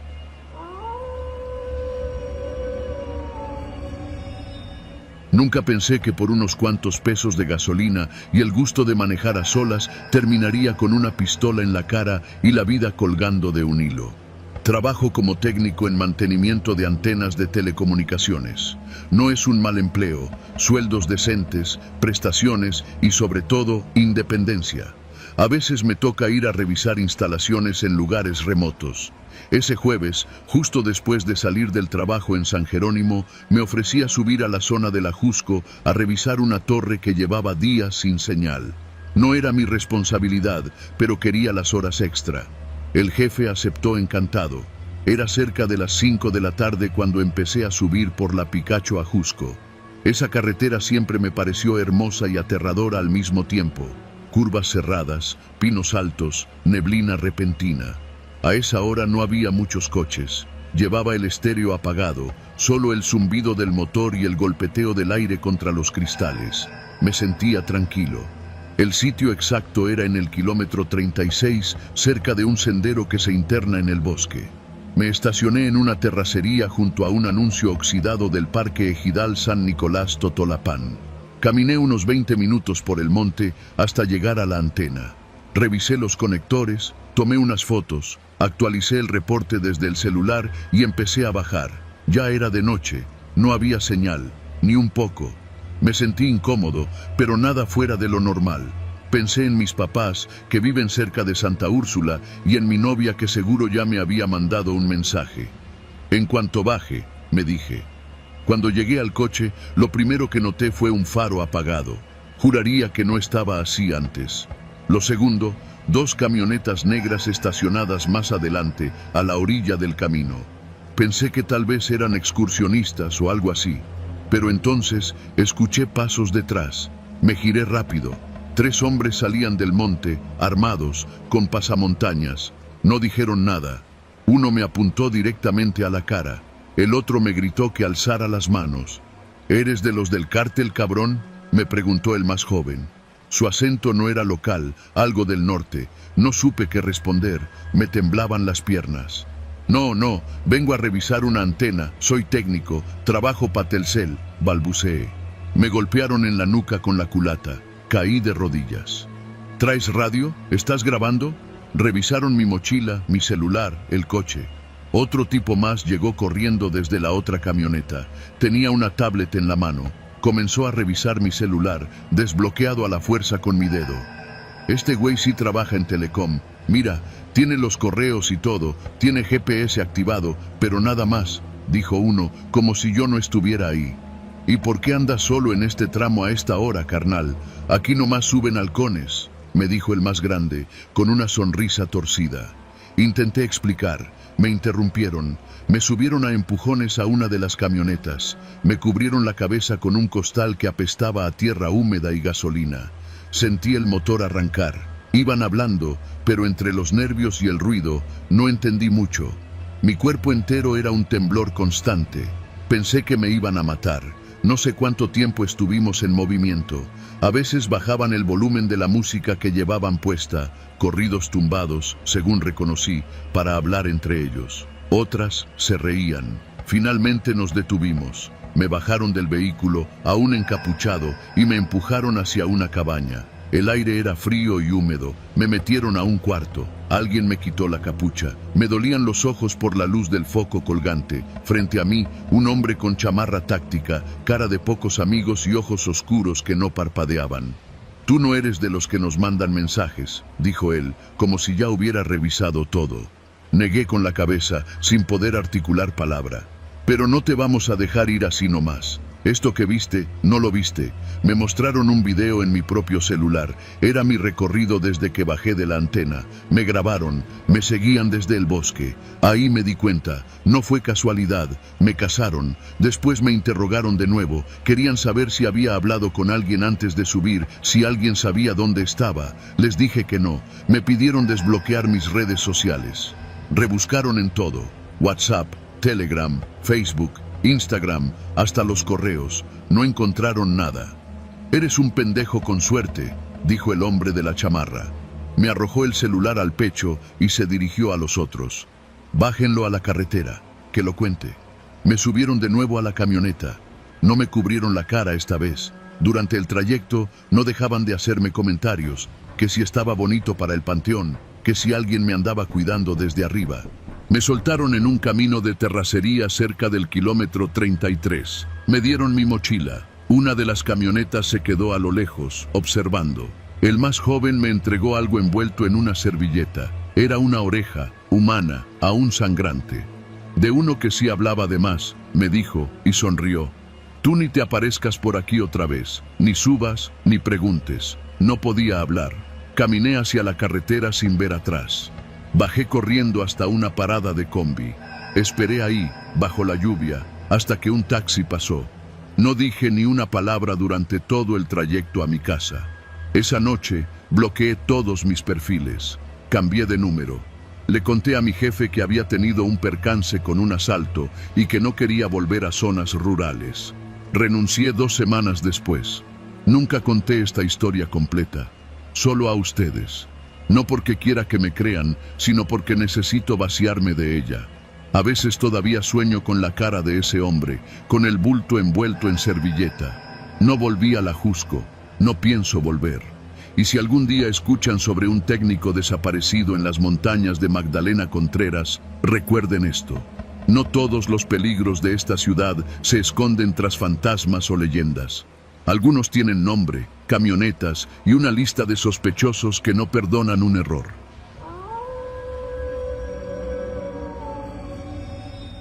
Me llamo Benito Juárez. Sí, como el presidente. Siempre ha sido un chiste fácil entre mis amigos, pero nunca me ha importado. Trabajo como repartidor en motocicleta desde hace más de 3 años. Antes de eso, intenté vender seguros, fui ayudante en una refaccionaria y hasta trabajé unos meses de mesero en un bar de la Roma. Pero esto de andar sobre 2 ruedas se me dio fácil. Me gusta la libertad, aunque últimamente se ha vuelto cada vez más riesgoso. Esa noche, el aire de la Ciudad de México olía a pavimento húmedo y escape de camión. Era miércoles, cerca de las 9. Había terminado mi jornada formal en la aplicación de entregas, pero acepté una entrega especial por fuera, esas que no aparecen en la app. El contacto me escribió por WhatsApp. Un paquete con sobres importantes, documentos personales, me dijeron. Nada raro. Me los entregaron en una cafetería sobre Insurgentes, frente a una plaza comercial donde siempre hay tráfico y ruido. El sobre estaba sellado, pesado. Lo metí en la mochila térmica junto con otros pedidos menores que pensaba entregar en el camino. Me dijeron que llevara eso con urgencia a una dirección sobre la calle Amores, en la colonia del Valle. Salí desde Nápoles, tomando por Nebraska y doblando en Alabama para evitar el embotellamiento. Todo parecía rutinario, pero al doblar en San Francisco lo sentí. Esa sensación de que algo no está bien. Un scooter eléctrico se pegó demasiado detrás de mí. No era raro, la gente a veces se desespera, pero algo en el comportamiento del conductor me puso en alerta. No traía uniforme de repartidor ni mochila, solo una chamarra deportiva y casco oscuro. Hice una maniobra para probarlo, reduje la velocidad en seco. El tipo casi me pega, pero frenó a tiempo. No me rebasó, solo se quedó ahí, siguiéndome. Tomé una ruta alternativa por la calle de Luz Aviñón, cruzando División del Norte para despistarlo. Cuando me detuve en un semáforo, él también se detuvo a unos metros. No decía nada, solo me miraba, o al menos eso sentía desde su casco sin visera. Entonces, sin previo aviso, aceleró. Me pegó en la parte trasera de la moto con el scooter. La maniobra fue precisa, no quiso lastimarme, solo hacerme caer. Me deslicé varios metros hasta chocar con una jardinera de camellón. El dolor me invadió la pierna izquierda. El tipo se bajó, caminó con calma hacia mi mochila, la arrancó del respaldo y corrió de vuelta a su vehículo. Intenté levantarme, pero apenas podía apoyar el pie. Un señor que paseaba a su perro me ayudó a sentarme en la banqueta mientras llamaba a una ambulancia. ¿Te asaltaron?, preguntó. Asentí, aún confundido por la precisión del ataque. El tipo no robó mi teléfono ni mi cartera, solo la mochila con los sobres. En el hospital, mientras me revisaban la pierna, me llegó un mensaje desconocido. Lo sentimos, Benito, no era personal, recupera tu salud. Me congelé. ¿Quién sabía mi nombre? El paquete ni siquiera tenía mis datos. Solo mis clientes más cercanos conocían mi número personal. Decidí reportar el robo a la policía, pero la historia no parecía importarles demasiado. Otro caso de repartidor asaltado, me dijeron. El oficial que me atendió ni siquiera tomó nota de los datos del scooter. Pasaron 3 días. No podía trabajar por la pierna, así que me quedé en casa viendo series viejas. Hasta que una noche me llegó otro mensaje, sin texto, solo una foto. Era mi credencial del INE. La que estaba en uno de los sobres, y debajo, escrito con bolígrafo, ya sabemos dónde vives. No dormí esa noche. Revisé todas mis cuentas, cambié contraseñas, bloqueé contactos. No sabía quién me había mandado ese paquete ni qué había dentro realmente. Solo sabía que alguien necesitaba esa información más de lo que yo imaginaba. Un amigo abogado me ayudó a hacer una denuncia formal. Me dijo que los sobres probablemente contenían documentos de identidad falsos o datos de alguien importante, algo que no debía estar circulando en papel y mucho menos en manos de un repartidor. Pasaron 2 semanas. Me recuperé lentamente, pero no quise volver a usar la moto. Tomé trabajo en una cafetería como ayudante. La paga era menor, pero dormía mejor. Aunque cada vez que un repartidor llegaba con casco oscuro, el estómago se me hacía nudo. Nunca supe quién fue. Solo aprendí algo esa noche. A veces, el paquete que cargas vale más que tu vida. Y hay quienes están dispuestos a todo por obtenerlo.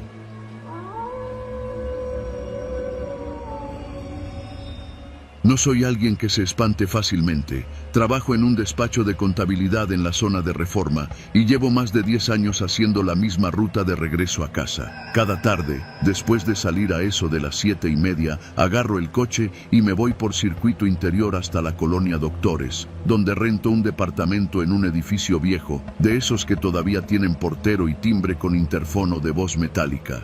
La rutina me había vuelto predecible, y eso, en esta ciudad, es casi como cargar una diana en la espalda. Era un martes como cualquier otro. Lloviznaba, el cielo estaba gris y había tráfico pesado sobre Reforma. Prendí el estéreo y dejé que el flujo lento de autos me arrastrara hacia la intersección con Insurgentes. En el retrovisor noté un sedán gris con los vidrios polarizados que llevaba varios minutos detrás de mí, pegado como lapa. No le di importancia al principio. En esta ciudad todo mundo maneja con prisa y poca paciencia, pero el coche no me rebasaba. Cuando yo cambiaba de carril, él hacía lo mismo. Cuando frenaba él también. Me empezó a molestar.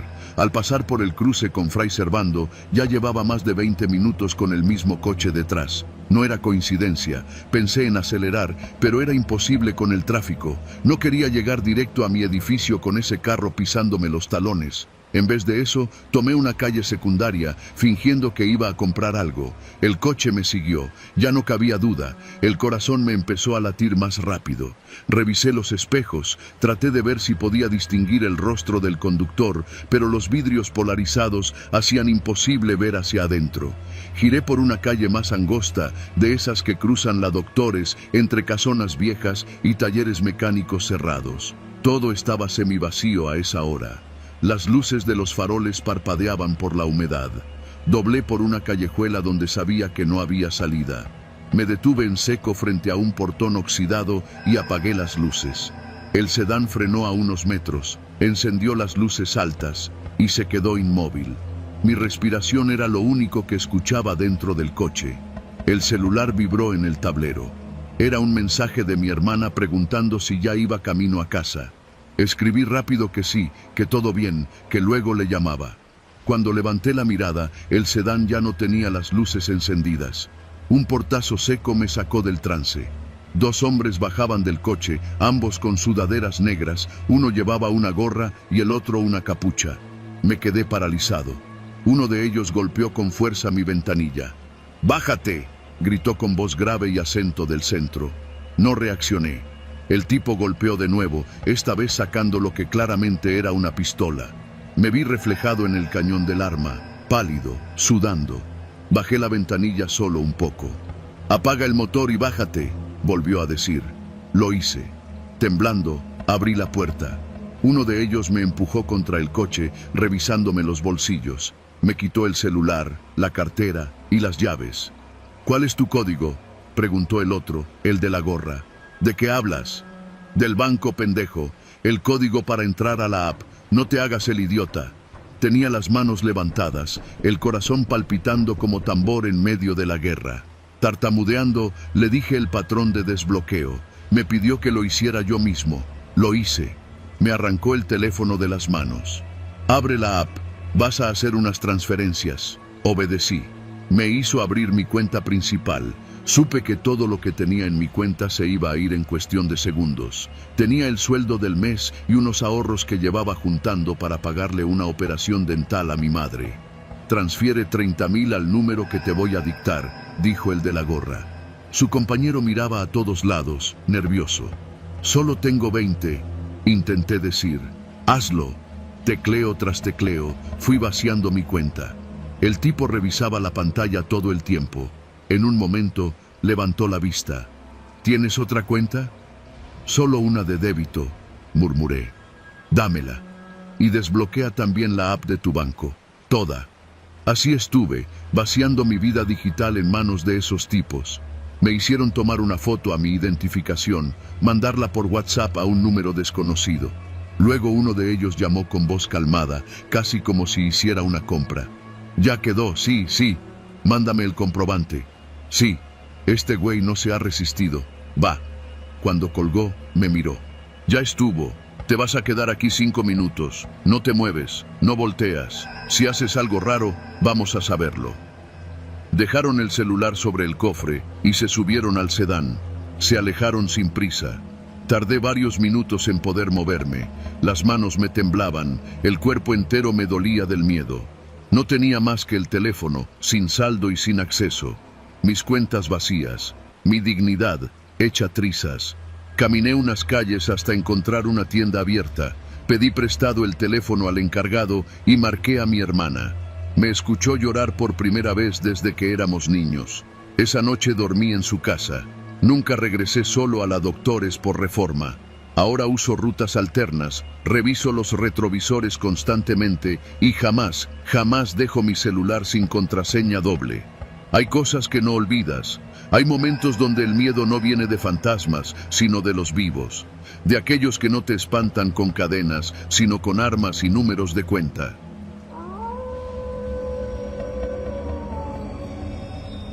Mi nombre es Félix y desde hace más de una década conduzco un microbús en la ruta Mixquic-Tláhuac. Cada día, sin falta, me levanto a las 5, arranco el viejo micro que heredé de mi papá y me lanzo al trajín. Conozco cada bache, cada semáforo descompuesto y cada cara que sube con el tiempo contado. Mi ruta cruza lo que queda de los viejos canales, pasa por calles que aún huelen a leña por las tardes y conecta a la gente que todavía cree en los tianguis y en el buen pan dulce de la esquina. Pero hubo un día, uno solo, un trayecto que todavía cargo encima como si se me hubiera pegado al alma. Era martes. Recuerdo porque llevaba la cuenta mental de que ya se acercaba el día de mercado en San Andrés. El día comenzó normal. El micro medio lleno, olor a tortillas recién hechas en el aire, señoras que discutían de sus nietos, un señor dormido en la penúltima fila. Todo marchaba tranquilo. Fue poco antes de llegar a la curva donde inicia la bajada hacia el canal de Chalco que todo cambió. Un grupo de 3 jóvenes hizo la parada. Vestían de negro, tenis limpios, gorras bien puestas. No los había visto antes. Subieron sin saludar, sin mirar a nadie. Uno pagó con un billete de 500. No dije nada, solo entregué el cambio. No llevábamos ni 3 cuadras cuando el que iba hasta atrás gritó: ¡Ya estuvo! ¡Todo el mundo para abajo! ¡Celulares y carteras! Pensé que era una broma. El que estaba más cerca de mí me apuntó con algo envuelto en una playera. «Oríllate, chofer, no te hagas el loco, nos vamos por el canal». Mi cuerpo reaccionó solo. Giré el volante como si me lo ordenara algo más allá de mí. Nadie dijo nada, ni un grito, ni una queja. Solo el murmullo de las ruedas saliéndose del pavimento. Tomamos la terracería y nos fuimos metiendo entre la maleza que crece al borde del canal. Había llovido la noche anterior. El lodo hacía que el micro rechinara. Cada metro se sentía como un martillazo en los nervios. Los 3 sujetos iban calmados, como si no fuera la primera vez que lo hacían. Fue entonces que sacaron un celular y empezaron a grabar. El que tenía el arma señaló a uno de los pasajeros, un muchacho joven, de esos que siempre suben con audífonos, con la mochila al frente. Lo arrastraron al pasillo central. «Di tu nombre, güey, mira a la cámara». El chavo no habló, se lo suplicó con la mirada. «Dilo o lo hacemos de todos modos». Los demás pasajeros estaban paralizados, nadie se movía. Uno de los ladrones le dio un golpe en la cara que le partió el labio. El joven habló. Su voz temblaba, apenas se oía. «Me llamo Daniel, Daniel Solís». Y entonces lo hicieron. Le dispararon en la cabeza sin más. La sangre salpicó la ventana. Algunos gritaron, otros lloraron. El micro se llenó de un silencio muerto, espeso. El que grababa no dejó de enfocar. «Este video es para que sepan que nadie se mete donde no debe», dijo el que disparó. Me temblaban las manos, pero el tipo me ordenó que siguiera manejando. Me hicieron detenerme unos metros más adelante. Se bajaron sin decir una palabra más. Tomaron la mochila del muchacho muerto y desaparecieron entre los arbustos que bordean el canal. Uno de los pasajeros, una señora con blusa bordada, pidió que me detuviera. No podía más. Llamamos a una patrulla desde su celular. Llegaron casi 1 hora después. Ya había oscurecido. Lo demás fue burocracia. Declaraciones, revisiones, preguntas. Me dejaron ir esa noche, pero con una advertencia: que me cuidara, que había zonas donde era mejor no preguntar ni volver. El micro nunca volvió a ser el mismo. Yo tampoco. Hoy, cuando paso por esa curva, por esa maldita curva, bajo la velocidad, no porque tema a que me salten otra vez, sino porque todavía siento la mirada de ese muchacho en el retrovisor, justo antes de que lo mataran. Porque ese trayecto, ese kilómetro entre la carretera y el canal, se quedó conmigo. Ya no trabajo esa ruta. Hoy conduzco por calles céntricas, más tráfico, más ruido, más luces. Pero cada noche, al cerrar los ojos, escucho el chirrido del lodo bajo las llantas, la voz forzada del joven diciendo su nombre y el silencio brutal que vino después. Y sé que nunca lo voy a olvidar.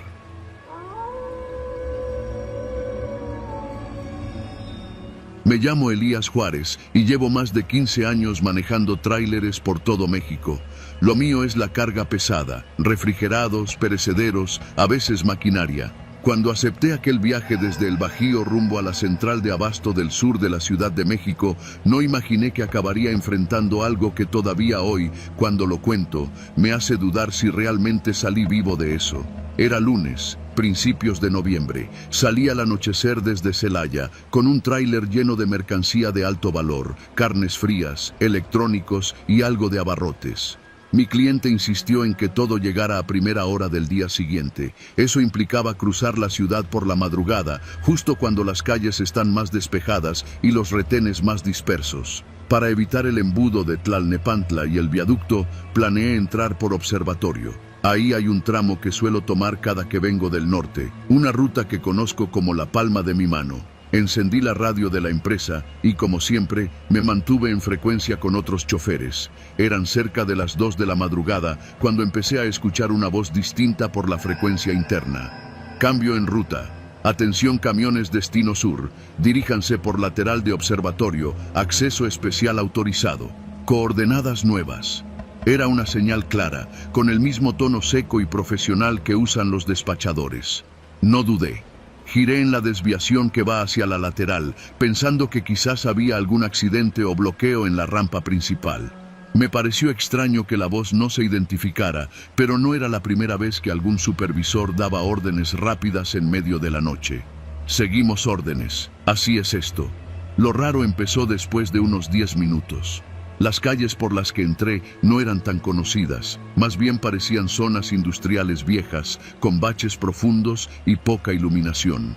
A lo lejos se veían camiones abandonados y naves industriales cerradas. Ya no escuchaba más instrucciones por la radio y los mensajes por WhatsApp del grupo de operadores de la empresa no respondían.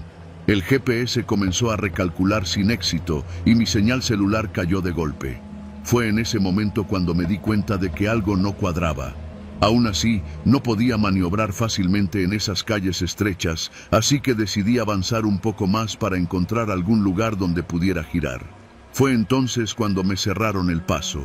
Una camioneta blanca, sin placas, apareció de la nada y se detuvo a mitad del camino. 4 tipos bajaron, todos con chalecos reflejantes y pasamontañas. El primero levantó la mano y me hizo señas para que apagara el motor. No lo pensé 2 veces. Cerré los seguros del tráiler y traté de maniobrar para irme en reversa, pero ya tenía una segunda camioneta detrás. Me habían acorralado. Uno de ellos golpeó el cristal de mi puerta con algo metálico. No era un arma, parecía una palanca. Gritaba que no me harían daño, que solo querían la carga. El tono no era el de un ratero desesperado, era frío, metódico, como si lo hubieran hecho muchas veces antes. Me obligaron a bajar, me vendaron los ojos y me subieron a su vehículo. Durante casi media hora me llevaron por caminos que no supe identificar. El olor a basura y drenaje me hizo pensar que estábamos en una zona industrial abandonada. No hablaron entre ellos más que lo necesario. Uno de ellos me dijo en voz baja: «No te va a pasar nada si haces caso, no denuncies, no preguntes». Me dejaron tirado cerca de un campo de fútbol rápido en Álvaro Obregón. Tenía los zapatos, pero me habían quitado el celular, la cartera, todo. Solo dejaron mi licencia metida en la bolsa de mi pantalón. Caminé hasta una gasolinera donde un despachador me prestó su teléfono. Desde ahí llamé a mi empresa. La policía nunca apareció. La empresa solo mandó otro chofer para recogerme y llevarme a casa. Cuando pregunté si sabían algo de la señal falsa en la radio, nadie me respondió. Un supervisor se limitó a decirme que ya habían tenido otros incidentes similares y que la recomendación era no desviarse jamás de la ruta oficial, por más autorizado que suene. 2 semanas después, un compañero de ruta me confesó que a él también lo intentaron desviar en la misma zona. Lo supo evitar porque llevaba la frecuencia bloqueada. No era un caso aislado. Esa zona de observatorio se había vuelto un punto ciego, una trampa para choferes confiados. Desde entonces, cada vez que paso por ahí, evito siquiera mirar hacia las laterales. Y cuando alguien nuevo me pregunta por rutas seguras hacia el sur, solo digo una cosa: si la radio te da una instrucción fuera de lo común a media madrugada, no le hagas caso. A veces, el que está del otro lado no es de los nuestros.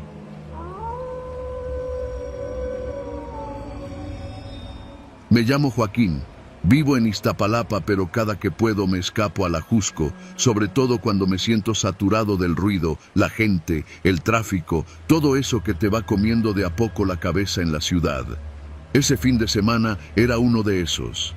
Llevaba semanas lidiando con pendientes en la universidad, un trabajo de medio tiempo que me absorbía más de lo que me pagaba, y una pelea con mi novia que me dejó sacado de onda. Le conté a mi primo Mario que planeaba subir a la Jusco a despejarme, y él, sin que se lo pidiera, me ofreció llevar el coche. «Tú andas bien madreado, primo. Mejor te relajas y yo manejo». La idea no me gustó del todo. Mario tenía 25 años, 3 más que yo, pero siempre había sido medio imprudente. de esos que le pisan de más al coche aunque vayan en segunda fila. Pero acepté. Lo conocía desde siempre y aunque me ponía nervioso cómo manejaba, confiaba en él. Subimos en la tarde y regresamos de noche, ya sabes, para ver la ciudad desde arriba. Si quieres hasta nos quedamos a dormir en la cabaña de Chucho. Esa era la idea. Salimos poco después de las 5. Mario iba al volante de mi Chevy Monza rojo, viejo pero aguantador. Íbamos por Insurgentes Sur hasta topar con Viaducto Tlalpan. El tráfico no era tanto y él iba relajado, con una playlist de reggaetón viejo, de esos que cantábamos en secundaria. La plática era ligera, sobre tonterías, pero al llegar al tramo más solitario de la carretera, justo pasando el hospital psiquiátrico de San Pedro Mártir, algo cambió. Había un ambiente extraño. No miedo, pero sí una incomodidad que no podía explicar. El cielo estaba gris, con nubes como de tormenta pero sin lluvia. A la derecha, la maleza crecía salvaje. A la izquierda, una fila de casas dispersas que parecían abandonadas. Le dije a Mario que bajara la velocidad. ¿No ves que aquí siempre se accidenta gente?, le dije, medio en broma. Él solo se rió. La carretera de la muerte, ¿no? ¿Cuántos mitos no hay de esta madre? Faltaban como 20 minutos para llegar a la Jusco cuando decidimos parar en una tienda para comprar algo de tomar. Nos detuvimos en un Oxxo cerca de la desviación a Picacho. Entré mientras Mario se quedó en el coche. Compré 2 botellas de agua, unas papas y una cajetilla. Al salir, Mario no estaba. El coche sí, pero él no. Pensé que habría ido al baño o a comprar algo. Lo busqué en el Oxxo. Nada. Le marqué al celular. Sonaba, pero no contestaba. Caminé hacia la parte trasera del local por si estaba echando una firma. Nadie. Regresé al coche, revisé dentro, las llaves seguían en el encendido, pero el motor estaba apagado. En el asiento del copiloto estaba su chamarra y su celular. Algo no cuadraba. Pasaron 5 minutos, luego 10. Me empezó a entrar ansiedad. Le volví a marcar varias veces. Nada. Salí a la carretera y miré hacia ambos lados. El lugar estaba vacío, ni un alma. El encargado del Oxxo salió a fumar. Le pregunté si había visto a mi primo. Me dijo que no, que solo me había visto a mí entrar. Le enseñé el coche. Me dijo que sí, lo había notado estacionado, pero no había visto que nadie se bajara. Le conté todo al guardia de la gasolinera de enfrente. Me miró raro, como si dudara. Me pidió que hablara a la policía. Esperé como media hora. Llegó una patrulla de Tlalpan, 2 oficiales. Les conté. Revisaron los alrededores. Nada. Dijeron que no podían hacer mucho si no había señales de violencia o si no estaba reportado como desaparecido.